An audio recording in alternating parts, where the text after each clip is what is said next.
Hello everyone, it's Jamal Thomas. Welcome to the Progressive Soapbox.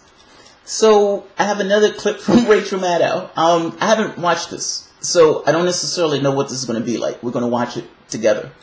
I'm going to try a new way of doing video. I hope this goes okay.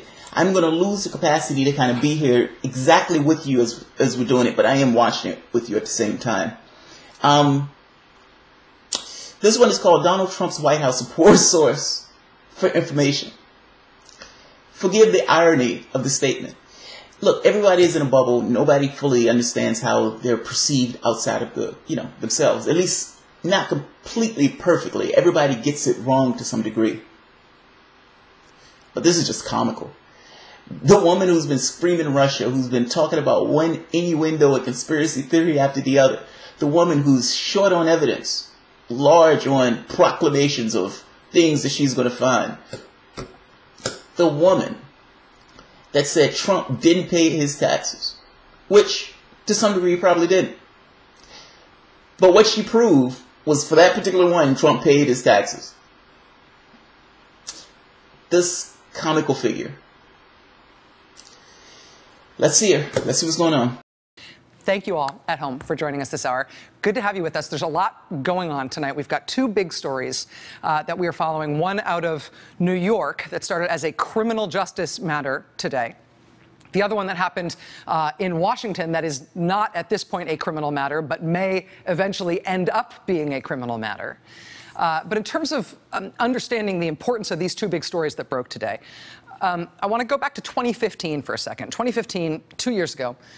It was the 70th anniversary of the end of World War II. And, you know, it's not often that you celebrate the 70th anniversary of a world event, right? But you can kind of see why a lot of people wanted to make a big deal out of the 70th anniversary of World War II instead of waiting around for a more, obvious numerical milestone like the 75-year anniversary.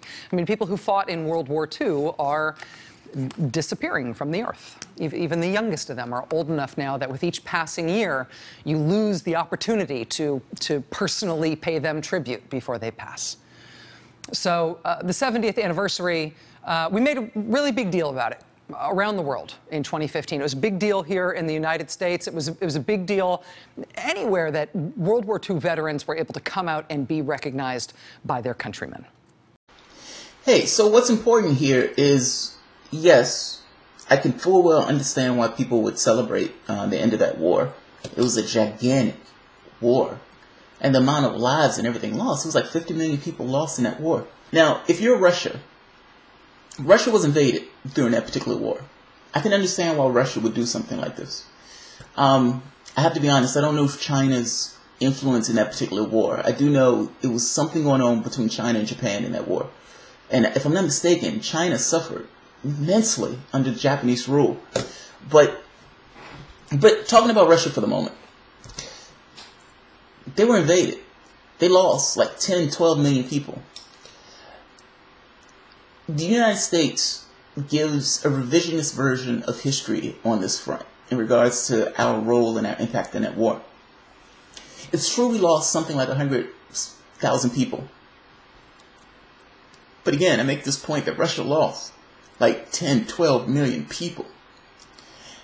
They made a pact with... Alright, I need to give a little bit more context to this because it's actually pretty fascinating. The Soviet Union made a pact with Hitler.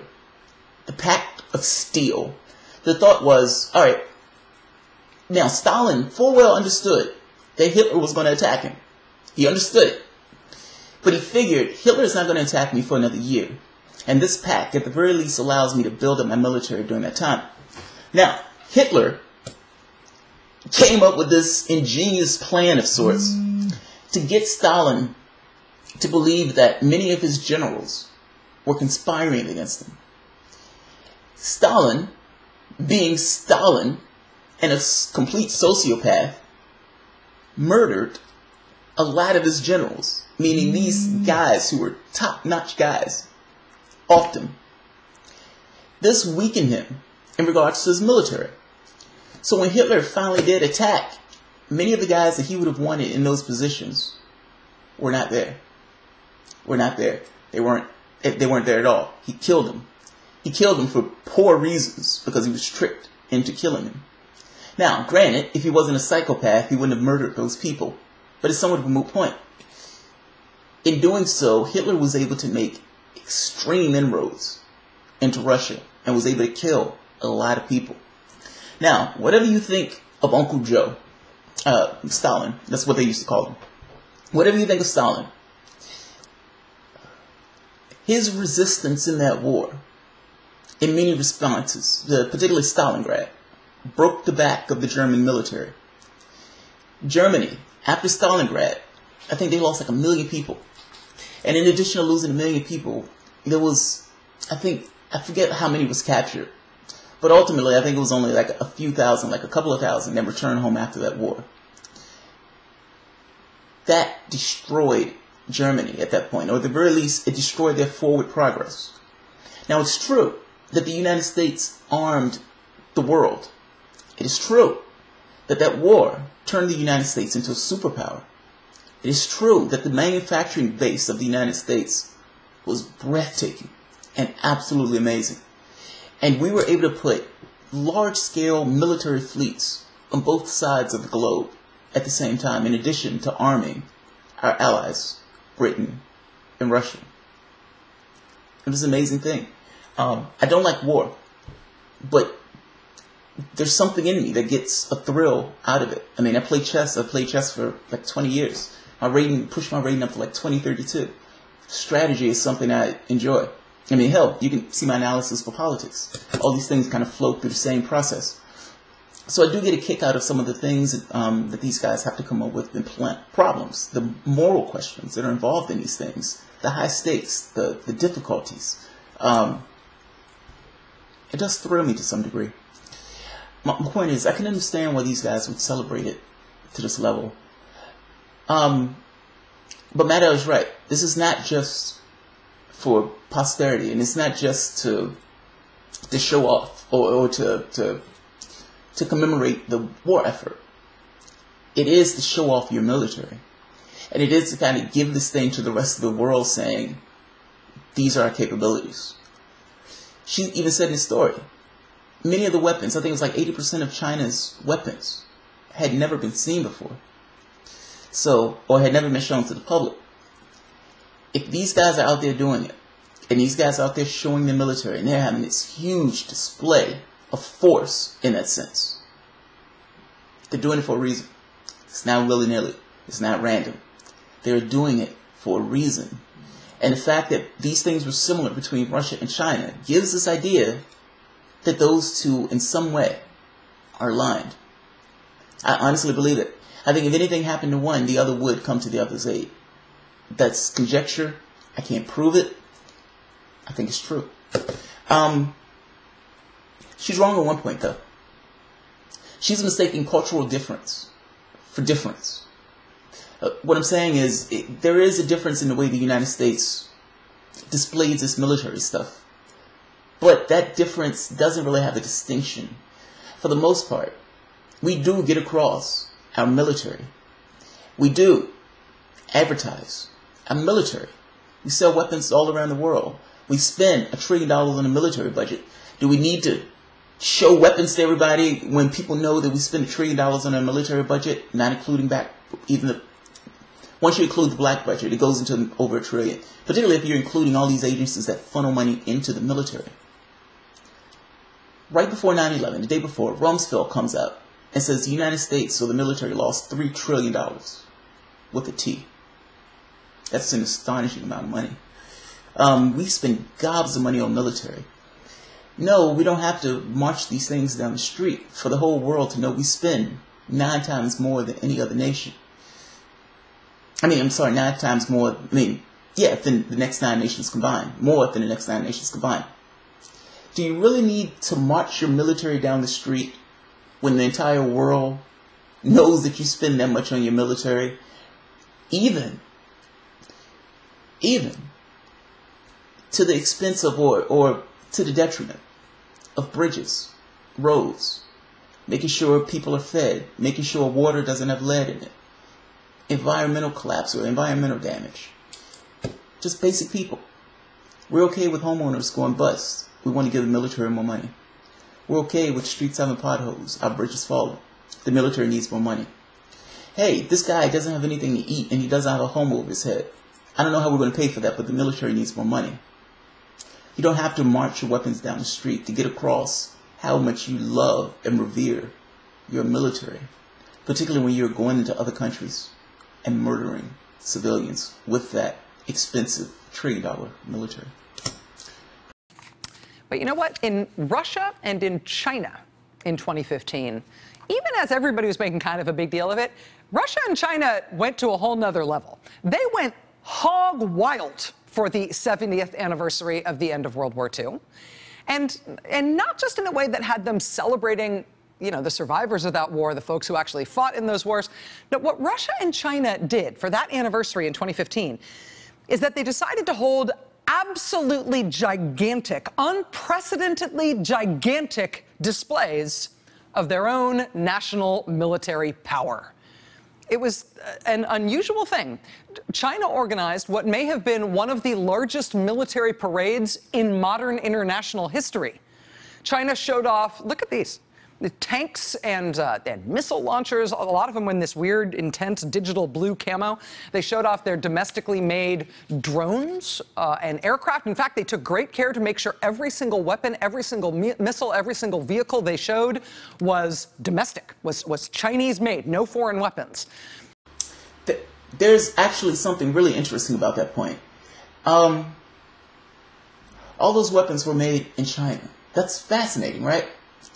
But you can understand why they would do that. That's a national security thing. If you're going to have, from a chess standpoint, the weakest aspect is the aspect that your enemy is going to attack.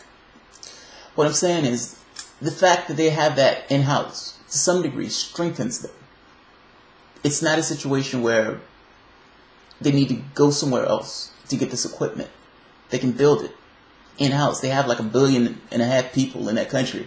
They can use that country's ends to build those things. The United States, being a capitalistic country, functions on behest of business. Now, this is a very important point. I've made this case before that in capitalism, profit is the highest aspiration.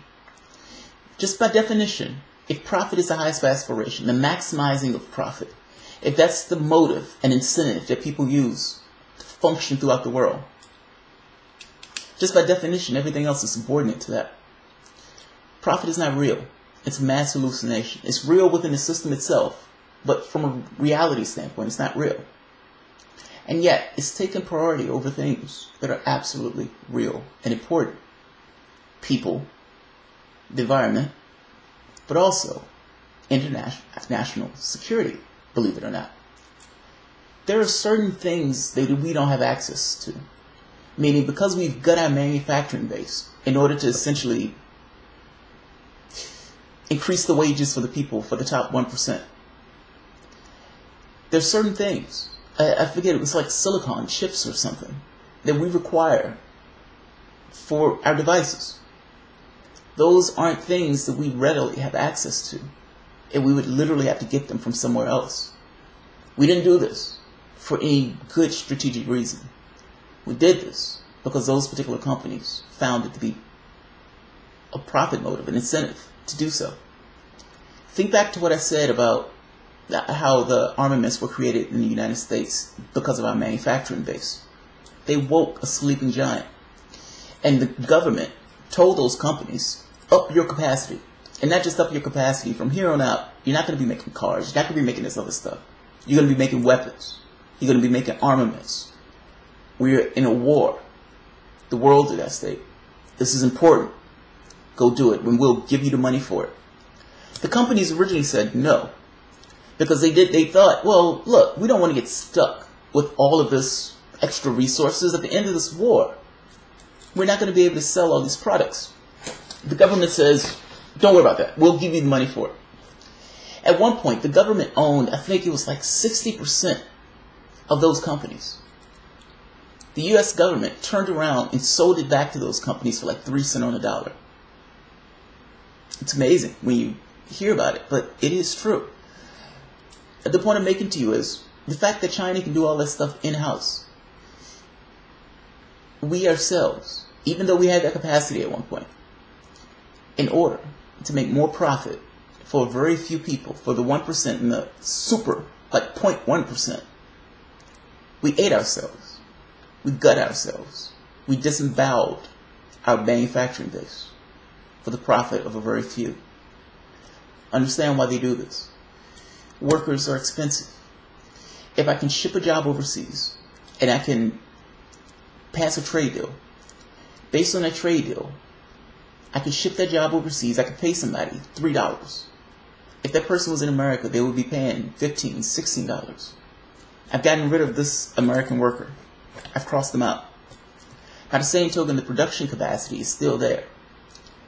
The additional profit that I'm making from paying the guy $3 goes to the top, meaning the company, the CEO, the shareholders can reap the benefits of firing this worker. That is just how capitalism functions in practice. The goal is to maximize profit. That is a very specific way to maximize profit. The second way is essentially automation. Again, getting rid of a worker, automating a process. Now, when you're functioning that way, when you're looking purely everything from the standpoint of profit, you're not looking from the standpoint of what's best for the society. You make certain decisions that are not in your societal best interests, but purely the interests of the private enterprise and the profit themselves. What China did right here makes logical sense, makes strategic sense. The United States should have also did something like this. It keeps you safer. If you're going to tout this idea of national security, that's a factor of national security. They rolled out dozens of what they call carrier killers. They're Chinese-made missiles that the Chinese say that they say these missiles are big enough and powerful enough to sink an American aircraft carrier in a single strike. It's these missiles here. China's military has over 2 million people in it. They put a lot of them in this parade for the 70th anniversary of the end of World War II. They even at one point had helicopters flying over the parade route, spelling out 70 for 70 years. It's just massive. And according to reports from the time, from 2015 when it happened, 80% of the weapons that China displayed in that huge parade had never before been seen by the general public until they put them in that parade. Now, this was the reviewing stand that day. You see President Xi of China looking very happy there, standing next to him, looking exactly the way he always does in every picture where his shirt is on, is Russian President Vladimir Putin. Putin was not to be outdone in 2015, though. Russia also in 2015 staged an absolutely enormous military display to mark the 70th anniversary of the defeat of the Nazis. The Russians rolled more military equipment through the streets of Moscow than they had ever done before, including over the entire history of the Soviet Union. Biggest Russian military parade ever in 2015. They did a flyover like they do at all these things, but the Russian one, at one point they did a flyover that involved more than 100 aircraft. And yeah, the Chinese spelled out 70 with their helicopters, while the Russians spelled out 70 with their fighter jets. And missiles and tanks and tens of thousands of troops, no expense spared. Biggest one they've ever had. And I mean, it was a little weird that both Russia and China chose to do that in 2015. It was like this kind of North Korean-style display from both of those countries. Incidentally, I should mention, North Korea in 2015 also held a giant military parade, a huge one. But, you know, in North Korea, while that's impressive, that's not weird, right? That's like what North Korea does. What's North Korea famous for? Prison camps where they work and starve their own people to death in Maddow. North Korea is known for prison camps. That's probably true. That is true. But the United States is 5% of the world's population. We have 25% of the world's population in our prisons. You need to understand the context of that. China has 1.5 billion people. We have 3 times more people in our prisons than China does. We only have 300 million people in our country, meaning China has like 4 times as many people as we have in this country, 3 or 4 times. Nowhere near the number of people in their prisons. if you're going to say that North Korea is known for prisons, what is the United States known for? I mean, that'd be fair, right? I get that North Korea is a weird and ridiculous country. But why are you acting like we're that awesomely different, or that our values in this case is somehow that much more superior? We have cops that murder people on a whim. The state doesn't even go about getting these guys for murdering the civilian population. We're using military equipment that we had in Iraq, Afghanistan, Syria, Libya, all these places, on U.S. soil, giving them to Barney Fifes all over the United States. These children who want to be men getting these things, looking ridiculous, harassing the citizenry of this particular country, threatening, injuring, hurting, maiming, harassing, undermining the constitutional rights of the people in this country, the liberty of the people in this country. I understand you're going to take a shot at North Korea. Fair enough. They deserve to be taken a shot at. But that should be done with an awareness of also what we are, what we live through. You gotta be fair. I don't give a shit what the country is. You should have context in regards to how you're evaluating these things. She's in this, this high voice ridiculousness where she's taking shots at these guys. That's fine. I mean, I'm not against it. I take shots at North Korea myself. I just don't... Look, I'm sorry. I always come back to this thing of, if you can't be honest, or you can't have an honest appraisal of who you are, being a hypocrite just rubs me a particular way. I just don't like it. I don't necessarily care who it's aimed at. It's, if you're going to tell me about how awesome and free this country is, and you have a situation where you have 25% of the world's population in your prisons, locked in cages, literally human beings, in iron steel cages, like animals, in a zoo or something. Oftentimes, for non-violent crimes, they decided to smoke a plant, put them in prison. They decide, and then what makes it so bad, they turn that into a business opportunity by using a private prison to essentially compound the tragedy of these people being in prison with a profit incentive. How is that not some degree of slavery? We're conditioning these people to work once they're in those prisons, compelling them to work once they're in those prisons. I'm missing what she's saying, how that's different from prison slave labor. No, we're not necessarily killing them. Yes, a lot of them do get killed. Many of them get anally raped. I am missing what Rachel Maddow is saying here. You always have to have context. Don't be a hypocrite. Massive numbers, bizarre leadership that kills their relatives with anti-aircraft guns or packs of dogs, super creepy forced displays of coordinated mass gymnastics, and, of course, unbelievably enormous military parades. Ta-da.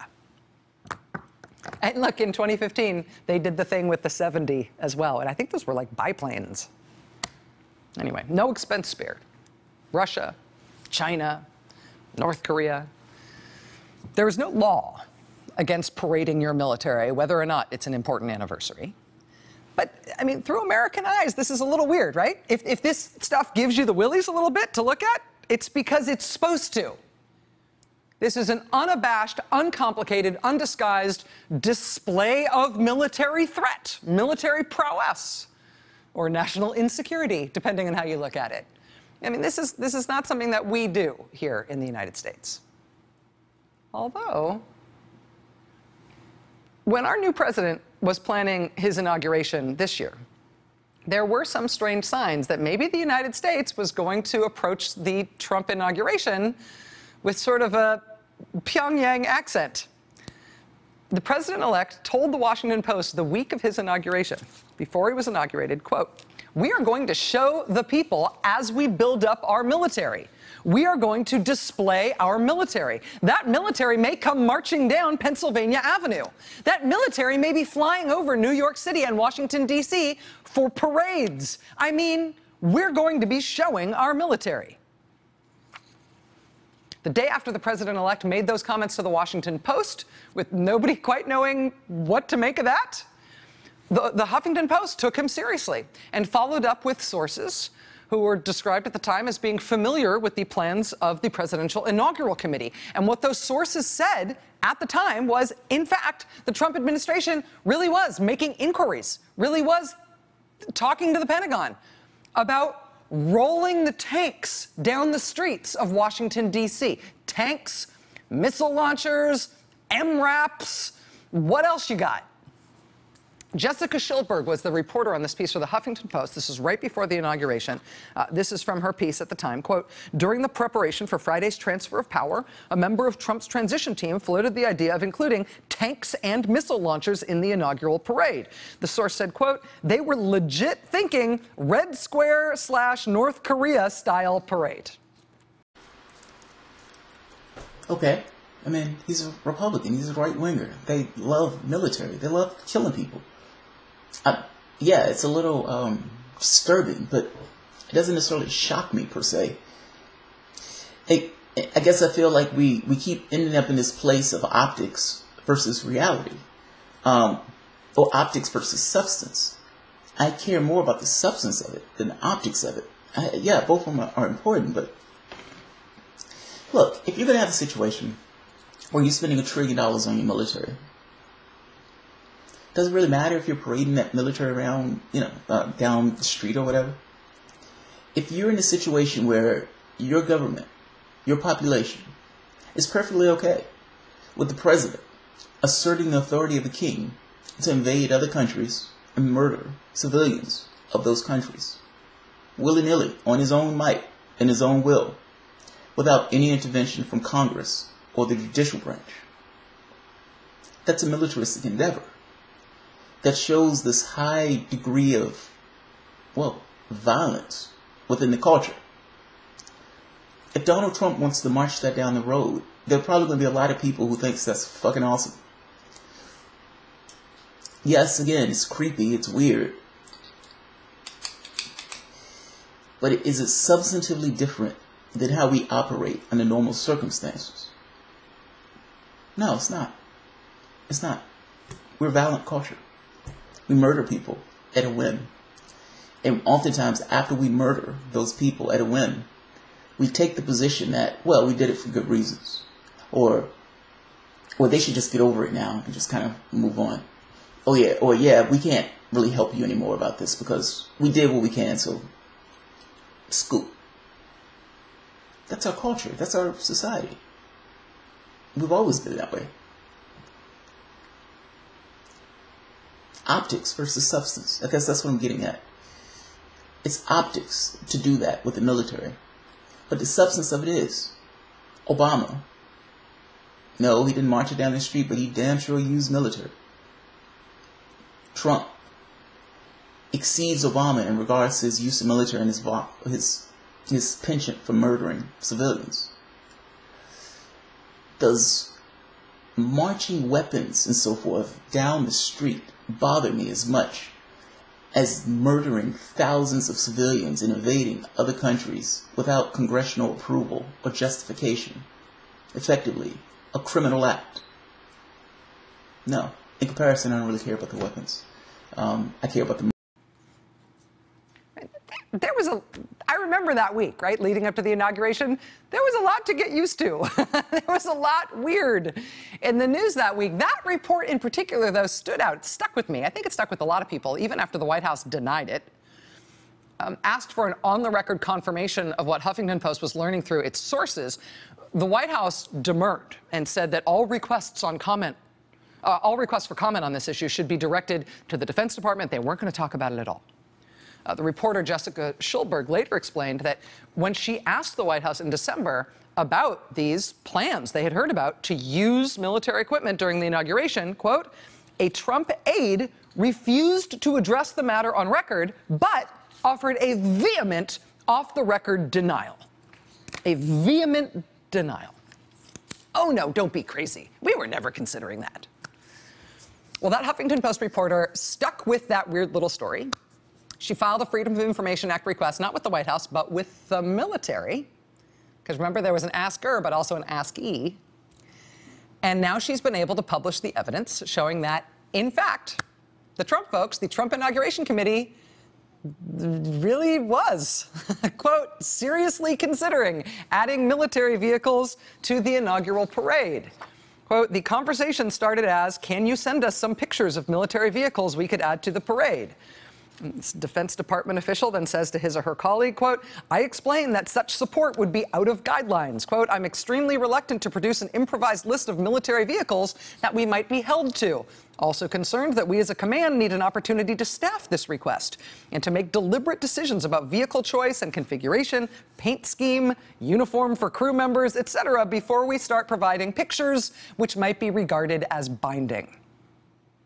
So this email from one Pentagon official to another, which has now been released by the Freedom of Information Act request, shows the Pentagon freaking out because the Trump folks really did ask them to do this thing. They wanted a picture book of options about what the big military stuff looked like. She's adding facts, not in evidence.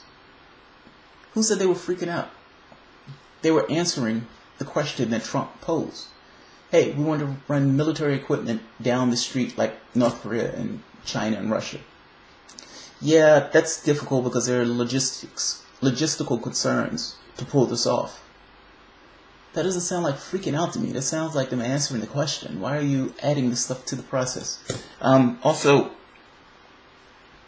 look, we have 1% of our military, meaning 1% of the people in our country make up our military. Of course, there are more than that if you need to, war or something like that. But for the most part, we have a standing army. Because we have a standing army, and because we don't use things like drafting, drafts are politically unfeasible or politically damaging in that sense. So by establishing a standing army, an army that the president can go to, for the most part, you can have all these military foreign engagements, and the public can be isolated from what you're doing abroad and around the world. So Obama can use special forces in other countries and murder people with those special forces. He can give resources to terrorist agencies in Syria to undermine those governments. He can buy things like Blackwater, these other vigilante mercenary groups, these private corporations that murder for a living. The point I'm getting at is, if you have a situation where you've completely separated the public, the overwhelming majority of the public, from the people who are fighting in the military, then the president, for the most part, has a private army that is not subjected to the will of the population. He is decoupled. Military, shared sacrifice, with actual war and engagements into foreign affairs.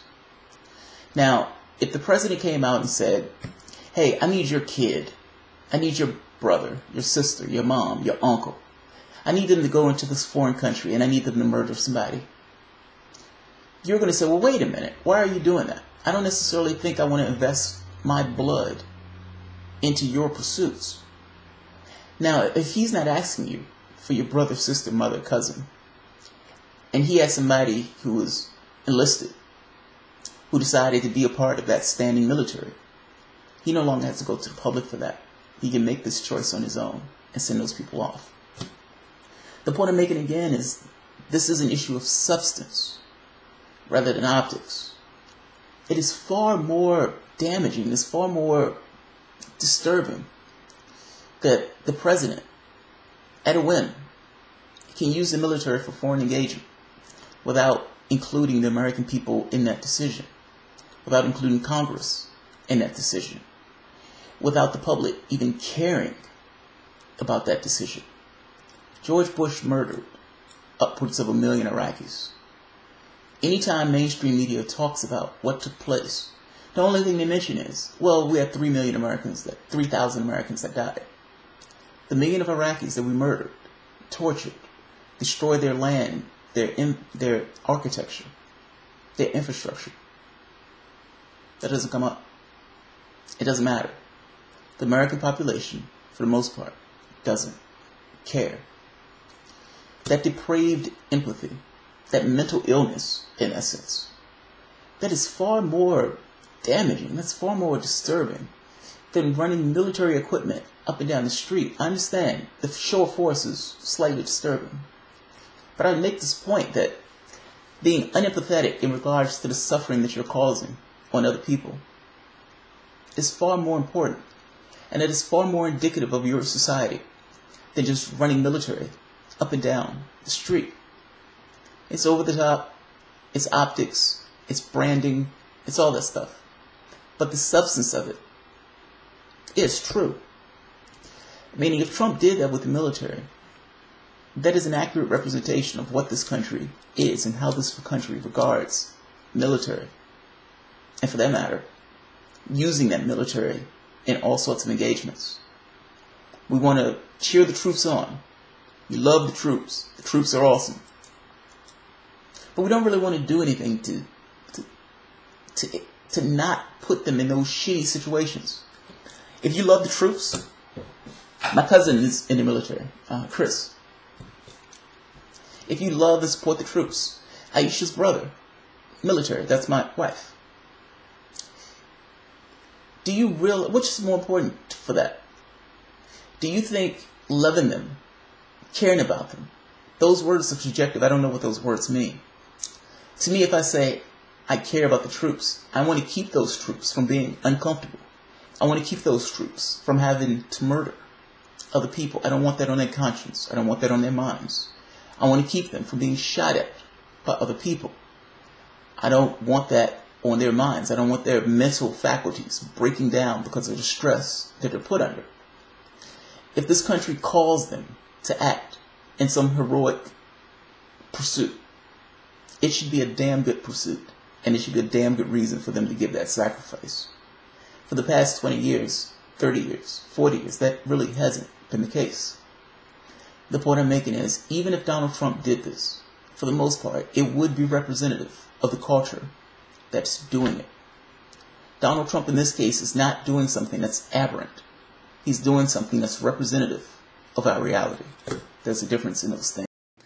We now have this direct evidence because the Trump people really did want to run freaking missile launchers and tanks down Pennsylvania Avenue. Not for the commemoration of the end of World War II or some other nominally not nonsensical reason. They wanted to do that just to celebrate Trump. Look at all our missiles, everybody.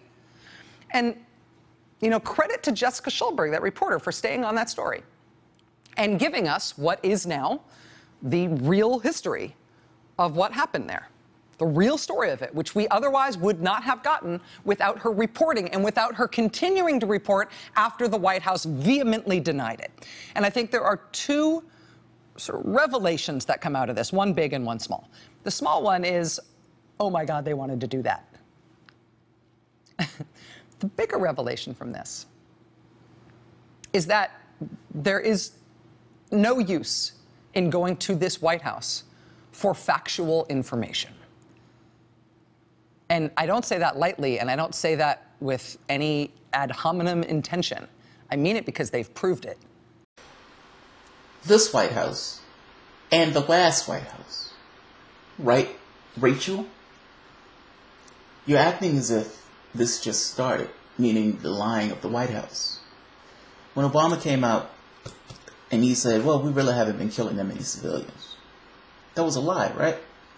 We were using signature strikes. We were using strikes we had no clue who we were even hitting in those strikes. So there were situations where we would drop a bomb, create all sorts of panic and damage. People will come, survivors will come to try to help others. And then we drop another bomb to get the maximum damage, the maximum effect. Anybody who was 16 years and older was fair game to be murdered by Obama and his drones. Now, if the president comes out and says we haven't been really killing this many people, is that not a lie? Right? I mean, that's literally a lie. Now, you can make this point and say, well, that's subjective, what he means by many, to Obama killing 1 million people is many. You can make that case if you want to. But I want to hear you make that case. He lied. The healthcare law, when he comes out and says, yes, I'm not going to do a mandate. Yes, I'm interested in the public option. And yes, when we have these conversations are going to be open to the public. Lie, lie, lie. All of that was a lie. All right. When Obama was making this case, and look, you can go a ton of these. I mean, it's the point I'm making is this goes far beyond just Trump. This is a fundamental thing of government and the White House itself. I understand the point, but the problem with hypocrisy, the problem with being a shill for one particular side, is that when you make these arguments, the other side can easily make the counter argument and say, well, wait a minute, that's not just Trump, that's also your guy, the guy who you didn't necessarily want to say anything about. So when Obama comes out for the Trans-Pacific Partnership, and he says, this is the most progressive trade legislation ever, trust me.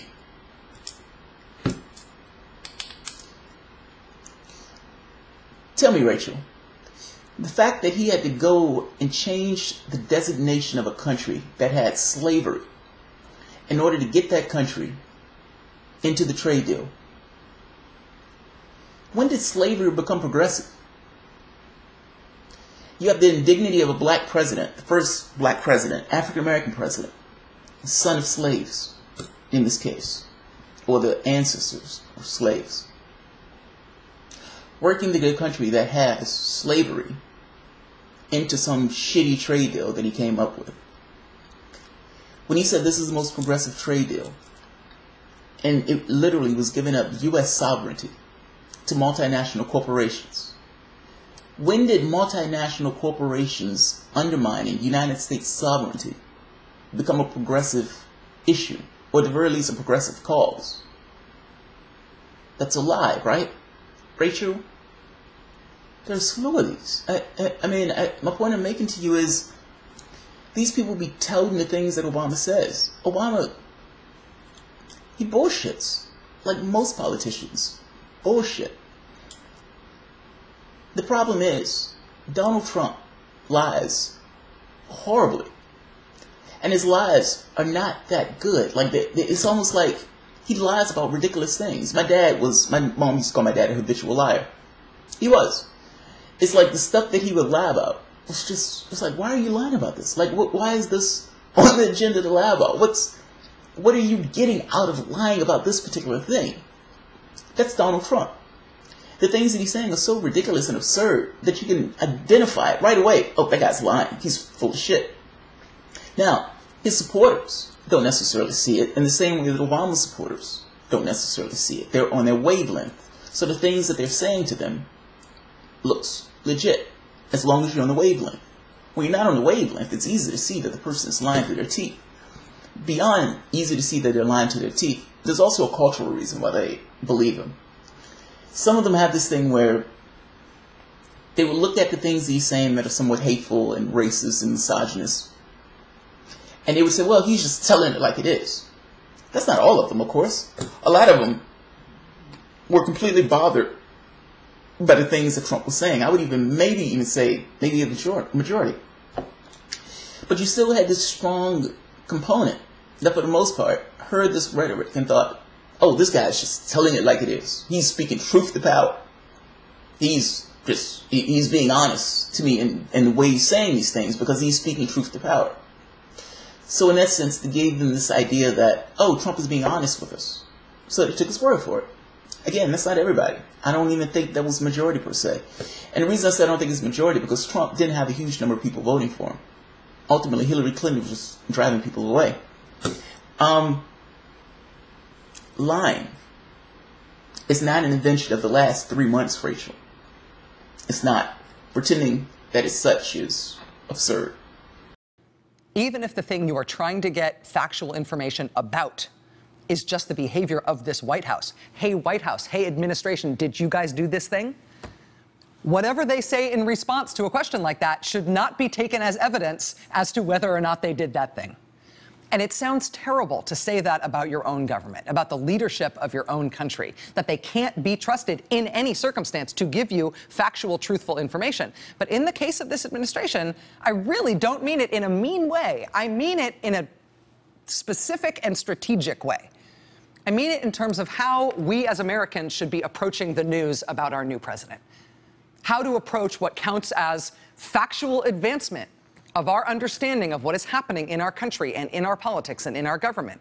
I mean, they proved literally on day one, they proved from their swearing in day that they will flat out deny stuff that they have done. And they will say they've done things when they haven't done those things. I don't like hypocrites. I don't like hypocrites. I honestly don't like hypocrites. I found myself getting more and more aggravated when I do these stories. My wife, the other day, she got extremely mad at me, extremely cross. She was like, I want you to hear this song. And she plays the song from this guy, and it's some singer singing about Donald Trump and the Wednesday that Donald Trump was elected and how he was all in his feelings and all this other stuff. And I lost my shit about it, because it's the same reason I lose my shit when I hear this. Do you honestly believe that the shit that you're talking about all of a sudden started 2 months ago? What the hell are you singing about? Like, I understand that this guy was loud and abrasive and obnoxious. Fair enough. But the last president, just because he wasn't loud and abrasive and obnoxious, doesn't mean he wasn't doing things substantively that's behaving like the same guy. It annoyed me in a sense, because it's almost like there's this awareness, or lack of awareness, of the things that were going on in the office prior to Donald Trump. And pretending that all of these things are new, all of these things just happened. Donald Trump brought all of these things with him into the White House. It's not just naive, it's fucking ridiculous. It's just not true. It angers me when I hear that. I want people to hold the prior administration accountable for the things that it was doing. If that administration was attacking the press, that is a big deal. The press is supposed to be an anchor of this democracy in a sense. And this is not a democracy. I use that term. It's a republic. I would argue it's an oligarch or kleptocracy, but from an ideal standpoint, an ideal that does not exist in this country, but from an ideal standpoint. I don't necessarily want the president attacking the press, the institution that is supposed to hold the president accountable. In a sense of liars. Politicians are liars. Full stop. When they come out and they make an argument, the argument has nothing to do with the thing that they're arguing about. Oftentimes, the argument they're making is to achieve some other ends. Their argument is coded and encapsulated in a way to get you to believe something, to get you to buy in something, to get you to affirm something that they want you to do. So Republicans would say, all right, our chances are better in elections when we have fewer people voting. This is not me saying it. This is Paul Weyrich. This is there's another guy who also made this argument. And they're right. Republicans have a better chance of winning elections when you have fewer people going to the polls. Their ideas are just unpopular. And yet, the people who vote for them are an iron voting demographic, meaning those people show up regardless. So if you have a situation where you have less people voting for the other side, they have a better chance of winning. This is essentially what took place with Trump. He drove people away from the polls. She got walloped. Walloped, all down ticket. So how do you ensure that you have less people going to the polls? I know. You make an argument that our elections, something's wrong with them. And you need to have voter ID laws in order to do it. Here's a caveat. You can use a gun license, but you can't use a student ID. There were candidates in, I think it was like Pennsylvania or Jersey. I forget the guy's name. It starts with a T. I had to find it. But he made this point of saying, and voter ID is going to help Mitt Romney win the state. Wait a minute. Why would voter ID help anybody win a particular state? They knew what they were doing. It was a concerted effort to lower the number of people who were going to the polls and vote. And the same way the Democrats were shoving people off the rolls because they knew that the more people who were going to vote for Sanders, or the more people showed up to the polls, the more people were going to vote for Sanders. So they determined to suppress the people who were voting. Republicans do this also, and they make the argument for voter ID in order to do such. Operation Crosscheck, all of these things where they're talking about, well, we need to change our election process. They're done for political strategy. The argument that they make to do that purely is an argument to get their minions and hacks to toe the line. Those minions and hacks want to get their Republicans elected. So the voters, for the most part, just follow the line, and they would make arguments pursuant to such. Never really asking the secondary question of, well, wait a minute. Is this really true? The contradiction is, it's like 1% voter fraud. I don't even know if it's that much. It's very, very, very extremely, extremely low.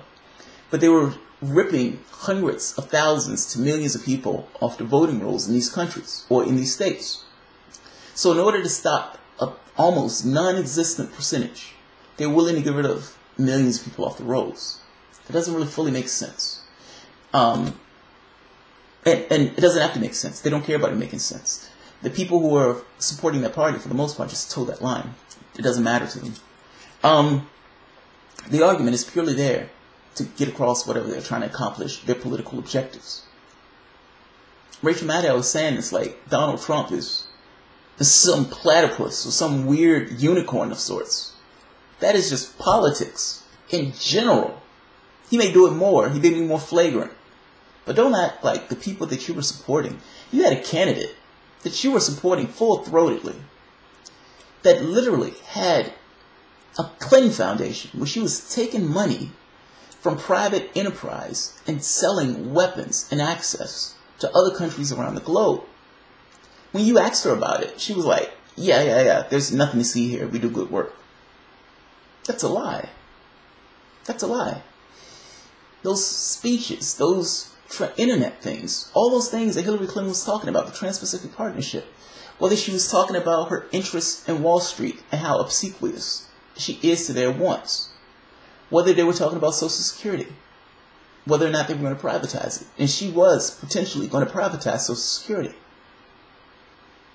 I'm missing what Rachel Maddow was saying. She didn't seem all that curious about the lying of her candidate at all. In fact, she gave her candidate a complete pass. That woman lied through her teeth like she was breathing. She didn't say anything about the Democratic Party cheating Sanders and then lying, saying that they did not cheat Sanders.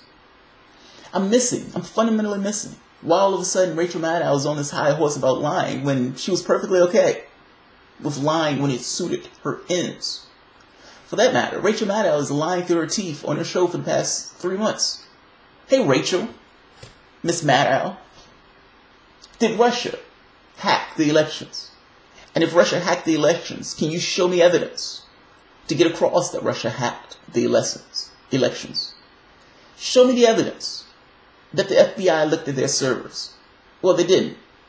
Show me the evidence where CrowdStrike was this credited agency. Because they're not, for the most part. Those things are getting rolled back. They're changing their information and data. And the things that they were using to come up to those conclusions is found to be suspect at best. Even if you want to go with the idea of the tools and everything else, for the most part, those things can be mimicked by other agencies. My point to you is, you coming out hollering about Russia every night is fundamentally and factually a lie. Not only don't you know it, not only can't you prove it, you've asserted it full-throatedly, knowing, for the most part, that you can't prove it, knowing that you can't show any tangible evidence for it. You didn't care about the evidence. You wanted some way to conceal why your party lost that election.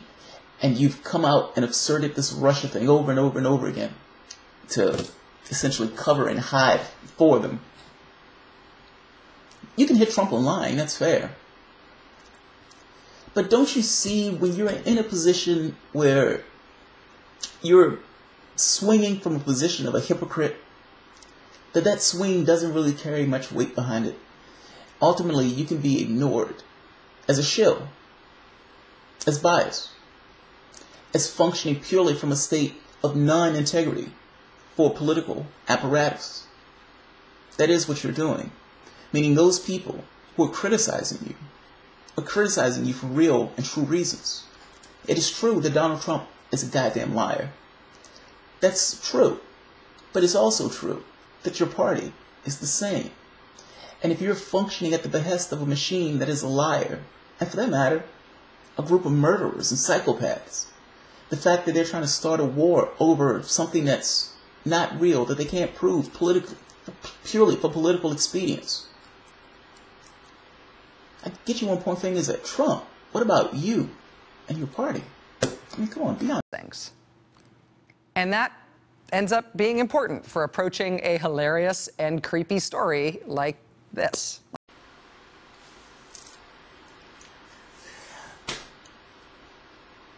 I don't like this position and I feel like I'm consistently put in. What I mean is, I despise Donald Trump. I do. And whether it's Emma on TYT, whether it's Rachel Maddow, whether it's, hell, for that matter, even Keith Olbermann or Sanders, I feel like I'm always put in this position of, yeah, he's horrible, but you guys are fucking lying. Or at the very least, you guys are saying these things now, but you weren't saying those things when it was your guy in office. Like, it just seems like you're being grossly disingenuous in the arguments that you're making. Miss Maddow, on day one, they would say things, essentially lie about them. I mean, say they were going to do things, they didn't lie about them after. Did we have hope and change? Did we have hope and change? At the end of this failed presidency, did you come out and say, well, yeah, his goals were unrealized? Not only were they unrealized, they were unattempted. Do we have a public option? No, I answer for you. Income inequality, did they get better or worse? 95% of the wealth went to the top 1%. So, yeah, that's a fail too. What about jobs? What about jobs? 2 million jobs created. 95% were part-time or contract. Is that a success, Ms. Maddow? That's not a success. Newsflash. Climate change. Have we done anything substantial to actually deal with the rigors of climate change? He had the Paris Agreement, that's true, but is that going to substantively change? Or is it going to substantively prevent or derail damage, environmental collapse? No. He's petering about the edges without actually doing something about it. Workers' rights. Did he put through anything to help with unions? Scott Walker was obliterating them, Republican states, crushing them left and right. Did your president do anything to assist those unions? He had the House filibuster-proof majority in the Senate, and he had the presidency. He could have passed the Employee Free Choice Act that would have allowed unions to strengthen themselves. Did he do that? He did not. That's a fail. Ms. Maddow, are these failures or not? If these things are failures, it runs and flies in the face of the things you've been saying about this administration. Flies in the face of the things that you've been hiding about this administration. It flies in the face of the arguments that you've been making about Republicans. It's not that Republicans are great. Republicans are worse than Democrats on a lot of this stuff. They're specifically worse. Meaning that each of these issues, in a matter of degrees, they're ghastly. And they're punitively trying to hurt the public. Including their scanned and delusional voters. But you're doing a disservice when you do this. You don't provide context. You don't get across to people real information. You give them this false impression that the Democratic Party is somehow there to save them and to help them, and the Republican Party is there to hurt them. The Republican Party is there to hurt them. The Democratic Party is not here to save them. The Democratic Party is also going to hurt them with their policies. You sit there and shill for these people every day in and day out. Never really given an honest appraisal of these things. You would attack them on something. And your party would be doing the exact same thing, and you give that party a blind eye. You're being a hypocrite in real time, which is what it boils down to. So, I get you want to talk about Trump, that's fine. I get you want to bash Trump, that's fine. I will also bash Trump. But there's a difference between those things. I've always been consistent, and my attacks are based on my values. Your attacks are based purely at the behest of the party that you're serving. There's a very big difference in those things. Alright guys, If you enjoy the content, feel free to subscribe, comment, like the videos. Also, you can support the work through Patreon. I usually put that stuff in the comment box. Alright guys, have a good one.